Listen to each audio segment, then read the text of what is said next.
Ratings from last night's one each draw away to Nottingham Forest. Starting out with Alisson in goals, didn't have a whole lot to do throughout the game. Good finish from Chris Wood, could he do better? That's up for debate. I'm going to give him a 6 out of 10.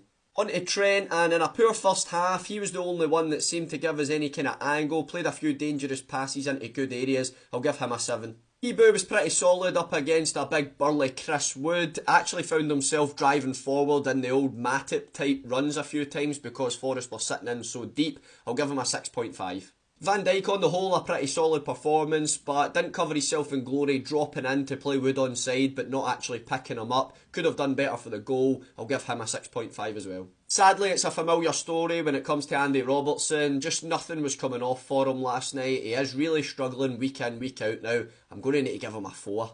Gravenberch, definitely my favourite player of the season so far, but didn't have the greatest night last night. I'll give him a 6.5.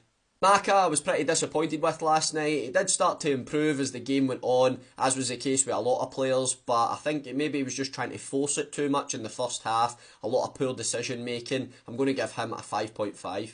Dom didn't really provide the quality that we've come to expect of him, but I think he knew he was in for a battle and he was well up for it, put himself about brilliant, work rate unquestionable. I'll give him a 7.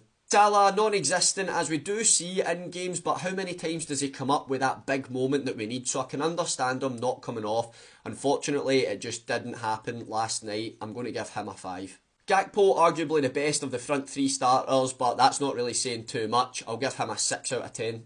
Diaz preferred through the middle over a fully fit Diogo Jota. It has worked before in that front 3, but when Jota's fully fit, surely he needs to be the man starting through the middle. Last night sort of proved that again. I'm going to give Diaz a 5.